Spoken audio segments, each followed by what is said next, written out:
Assalamualaikum dan selamat sejahtera. Video ni cikgu nak buat ulang kaji lah untuk peperiksaan akhir tahun tingkatan 4 2021. Yang kamu akan bakal duduk lah. Cikgu harap ni sempat lah nanti kamu tengok video ni . Okay, so pemilihan soalan ni cikgu harap membantu kamu untuk menjawab isu. Jadi supaya markah TOP siapkan kamu ni menggambarkan diri kamu yang sebenar lah, kemampuan kamu yang sebenar. Sebab cikgu tahu Pak USN ni dia berkebolehan lah, pandai. Okay, so yang pertamanya cikgu nak sentuh pasal dokumen sumber lah. Okay, so dokumen sumber ni kitaran perkawanan,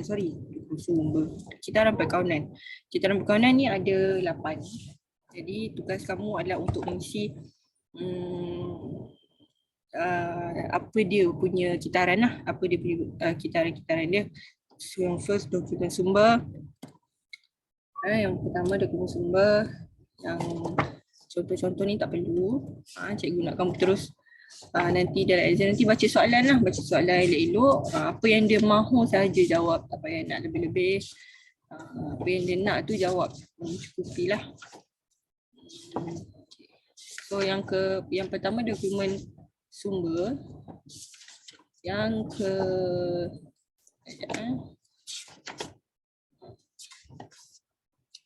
dokumen sumber. Okay. Ni bab 1 masa kamu tingkatan 4.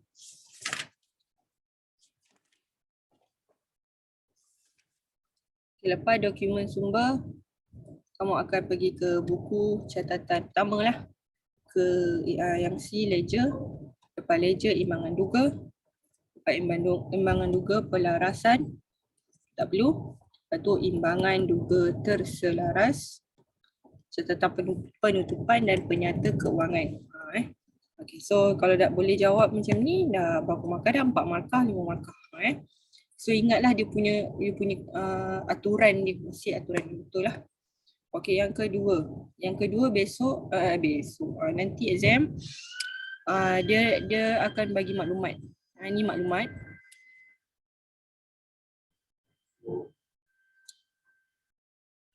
Ini maklumat.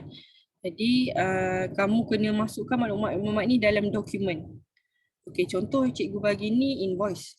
Invoice, tapi tak semestinya invoice lah nanti yang keluar. So maklumat ni kamu kena letak di dalam dokumen. Cuma dalam exam nanti dokumen ni tak diberi. Kamu kena buat kotak, lepas tu tulis nama dokumen tu. Okay. So kat sini alamat penjual. Ni alamat nama dan alamat penjual, ni nama dan alamat pembeli. Okay. Ini tarikh dan ini adalah nombor dokumen perniagaan tu. Kalau invoice, kalau invoice IV, invoice. Kalau nota debit ND. Nombor sukati lah. Sukati. Okay, ND, nota debit. Okay, lepas tu ni nama alamat penjual, nama alamat pembeli, tarikh isi dan yang dalam kotak ni apa yang terlibat. Kalau macam ni kamu beli kan. Kalau nota debit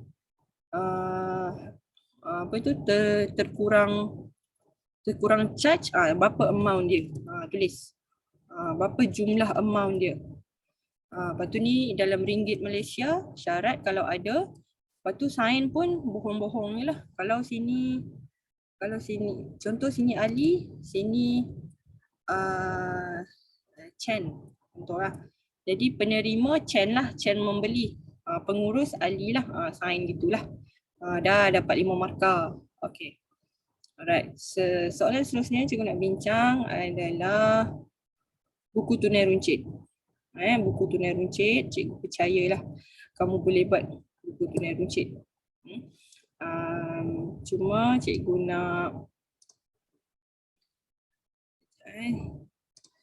nak bincang sikit macam mana Macam mana nak buat dia lah.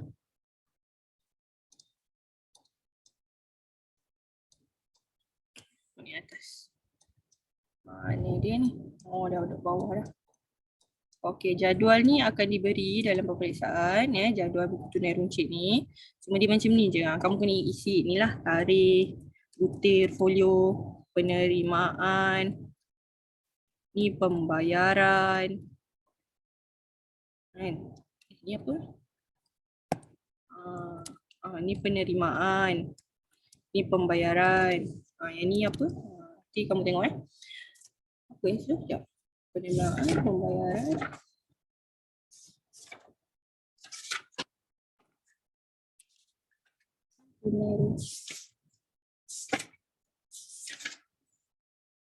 Oh, nombor voucher. Tapi selalunya tak ada lah, soalan tak bagi ni. Tengok. Kalau soalan bagi baru isi. Ni soalan tak bagi. So penerimaan, pembayaran dan analisis pembayaran. Okey, so kalau dapat macam ni, dia akan bagi nilai panja. Ni sistem panja. Okey, nilai panja ataupun baki panja tu tiap-tiap bulan dia sama, mesti amount yang sama, 200 ke, 300 ke. Jadi dalam soalan ni, contoh yang soalan ni kedai orchid, dia kata baki 52. Kan? 1 April dia menerima cek 148. Ini baki, ini cek bank lah, cek. So total ni adalah 200. Okey, so macam mana nak isi dia dekat sini? Pertamanya di sini baki. Baki BB penerimaan 50. Berapa tadi? 52. Lepas tu bank 148. Ni tulis dulu dalam soalan ni, barulah kamu teruskan dengan soalan-soalan ni lah. Getah karbon, pembayaran. Ingat buku tunai runcit, angka yang kecil ke kecil. Mesti angka yang di bawah 200. Macam ni 600 boleh padam lah. 400 ni pun boleh padam. Kan? Yang mana yang kecil-kecil sahaja. Jadi kamu kena pandai nak letak ni. Contoh kertas karbon. So letak sini kertas karbon. Berapa ringgit tadi? Kertas karbon RM14. So pembayaran. Analisis pembayaran dia jadilah alat tulis 14. Asalnya kalau soalan ni dia tak bagi nak tulis apa. Dalam exam mana tahu dia bagi. Kalau tak bagi, kalau letaklah ni. Contoh macam ni, bungkusan dan stamp. So item kat sini adalah post. Pinjaman. So pinjaman sini. Tambang sini. Ataupun pengangkutan. Pengangkutan. Okay, kena pandai isilah. Ni contoh je. Kira, lepas tu catat macam mana nak tutup. Macam mana nak tutup. Contoh sini ada 5, 10, 2. Contoh. Okey, lepas tu cara nak tutup. Pertamanya 31 hari bulan. Sini 4. Okey, so mula kita garis dulu satu. Ni contohlah cikgu letak je lah ya. Okay, pertama kamu kena jumlahkan dulu 200, katakanlah sini 24, 9, 35. Jumlahkan dulu semuanya. Okey, ni dah jumlah. Analisis pembayaran dah jumlah. Analisis pembayaran boleh tutup. Dah berline. Okey, ini 35. So baki HB 200 tolak 35, 165. Baki HB adalah 165. Lepas tu tarik 200. So 165 ni dia jadi baki yang kita tak pakai. Duit yang kita tak pakai bulan tu, dia jadi baki BB lah. Baki BB bulan berikutnya. Ini cara nak tutup. Okay, so habis buku tunai runcit. Okay, next soalan ni 15 markah ni, tu yang cikgu nak cerita ni. Okay, dia bagi urus niaga, kamu kena pasti akaun yang perlu di debit, akaun yang perlu di kredit, dan kesan dia bertambah atau berkurang lah. Okay, dan dia boleh jadi dua-dua bertambah. Ini bab 2 ni. Bab 2 bersangkut paut dengan jadual per account 9. Okey, jom tengok. Contoh, nombor 1. Dia dah bagi dah ni. Nombor 1, beli alatan pejabat secara kredit. So yang terlibat akaun alatan pejabat dengan akaun ABT pembintang akaun ABB. Sebab kita telah beli secara hutang. Jadi akaun belum bayar. Okay, so akaun alatan pejabat ni apa? Aset bukan semasa. Akaun ABB ni apa? Liability semasa. Okay, kesan dia. Kalau kita beli alatan pejabat akan bertambah sebanyak berikut. Dan bila kita beli secara hutang, ABB pun akan bertambah sebanyak berikut. Macam itulah caranya. Okey, contoh nombor 2. Menjual barang niaga. Kita jual barang niaga secara tunai. Jadi akaun apa yang terlibat? Bila kita jual barang niaga, akaun belian lah, akaun jualan. Kita jual kan? Kita jual. Akaun jualan dan kita telah dapat tunai, yang terlibat adalah akaun tunai. Okey, jadi akaun jualan ni apa? Dia punya jenis akaun. Dia adalah akaun hasil. Akaun tunai ni adalah akaun aset semasa. Apa yang berlaku kepada jualan? Jualan bertambah ke berkurang? Bertambah sebanyak 9 angkanya yang bagi. Dan tunai pun jadi bertambah. Macam tu. Okey, gaji. Membayar gaji 500 dengan cek. So yang terlibat akaun gaji dan akaun cek ni, cek. Akaun bank. Okey, bila kita sebelum tu kena pasti dulu gaji apa? Gaji belanja. So akaun belanja. Akaun bank, akaun aset semasa.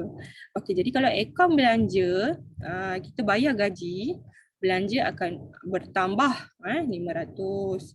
Aset bank bila kita bayar gaji, bank kita akan berkurang 500. Macam itulah. Macam itulah cara nak buat ni. Hati-hati kerana 15 markah. Okay, kalau yang ni wang tunai. Ini upah. Yang terlibat akaun tunai, akaun upah. Okay, soalan seterusnya. Bawa masuk kenderaan untuk kegunaan perniagaan. Membawa masuk kenderaan sendiri. So yang terlibat akaun kenderaan dan untuk kegunaan perniagaan modal. Akaun kenderaan, akaun modal. Okay, ini menjelaskan hutang secara tunai. So akaun tunai, hutang ni dia jadi kita bayar hutang. So akaun belum bayar, kita bayar. Jadi yang terlibat akaun belum bayar dengan akaun tunai. Okay, terima faedah dalam bentuk cek. So akaun faedah dengan akaun bank. Jadi kamu tentukan kesan-kesan urus niaga dia. Okay. Next, imbangan duga. Okay. So ini kan soalan ni dia bagi amount item ni, kamu kena sediakan imbangan duga. Soalan ni 14 markah dan sangat senang. Sangat senang. Okay, so kalau jumpa soalan macam ni nanti, firstnya kamu label dulu. Label dulu. Okay, label dulu setiap item ni. Setiap item ni aset ke dalam batlih batlih. B belanja. A aset, debit. Inilah B dengan A ni debit. Liability, equity, hasil kredit. Okay, so saya nak ni biru dulu. Naklah biru, nak hitam lah. Oren lah. Jauh lah. Okay. So kamu kena pasti dulu. Belian apa? Belian belanja. Okay. Jualan hasil. Jualan hasil. Akaun belum terima? Aset. Kalau B dengan A, saya buat kat sini lah. Akaun belum bayar? Liability. Komisen diterima? Hasil. Gaji dibayar? Belanja. Pelbagai belanja. Diskaun diberi, kita beri belanja. Pinjaman bank, liability. Premis, aset. Mesin, aset. Tunai di bank, aset. Modal, equity pemilik. Inventory, aset.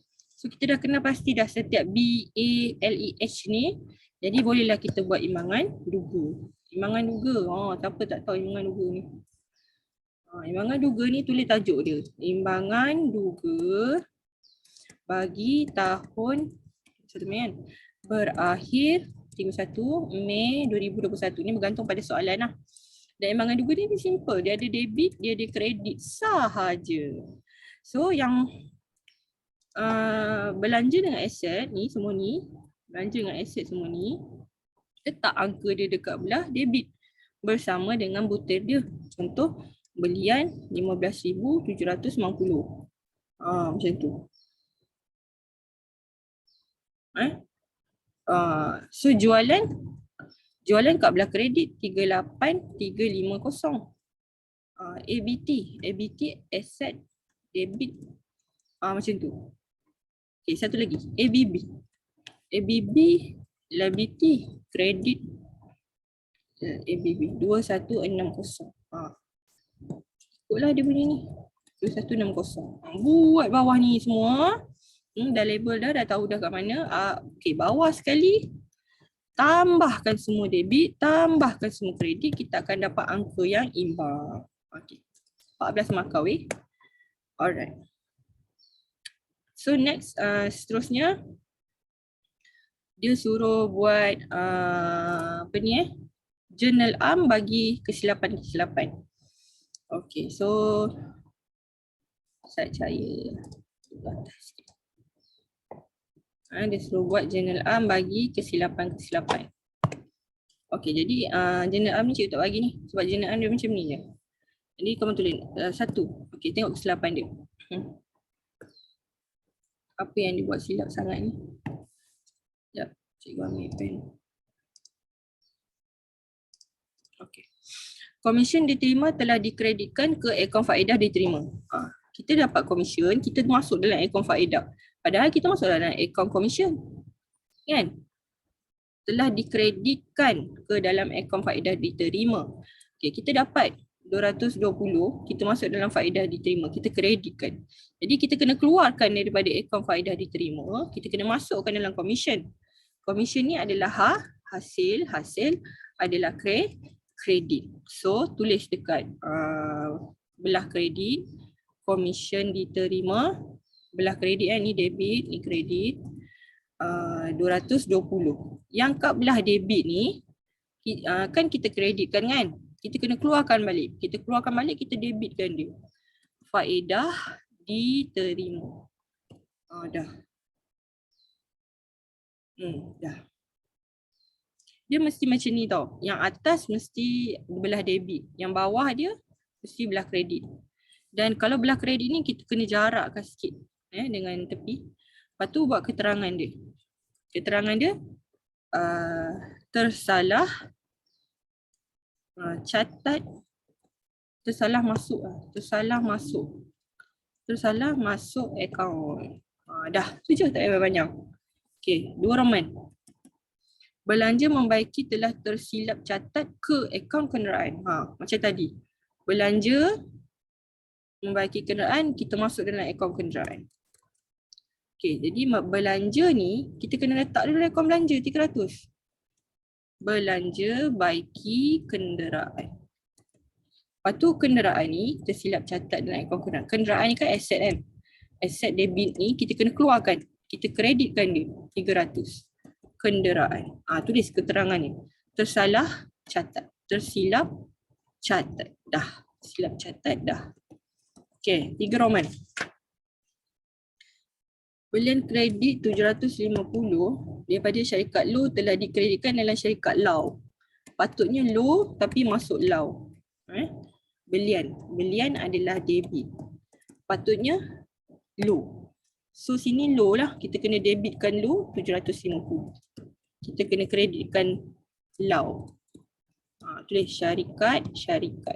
Tulis sebab apa? Tersalah catat. 6 markah. Simple macam ni je. Ni 2 markah. Dah. Okay. Next. Okay. Next. Next soalan yang akan keluar insyaAllah.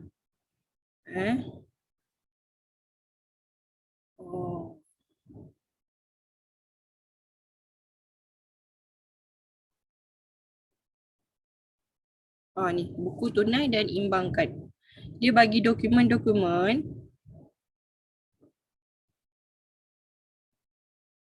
Dia bagi dokumen-dokumen kita kena buat dalam buku tunai. Sekejap cikgu masukkan buku tunai.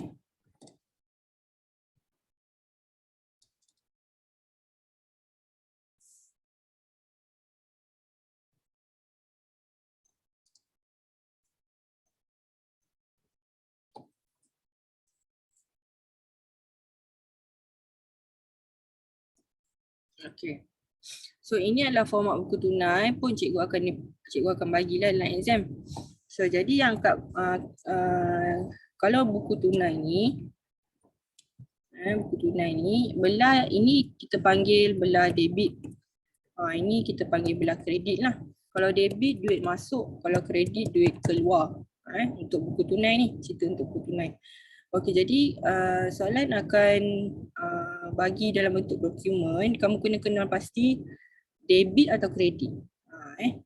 Okey, so first off baca dulu yang soalan atas. Kamu siapa? Kamu kena andaikan kamu perniagaan apa? Kedai suka Akila. Kamu adalah kedai suka Akila. So untuk dokumen satu ni, siapa yang keluarkan dokumen ni? Kamu. Okey, kamu mengeluarkan cek wang permulaan sebanyak 250 diperuntukkan sebagai dana tunai runcit. Ni contoh kan? Ni contoh lah. Ini dia suruh buat buku tunai runcit lah.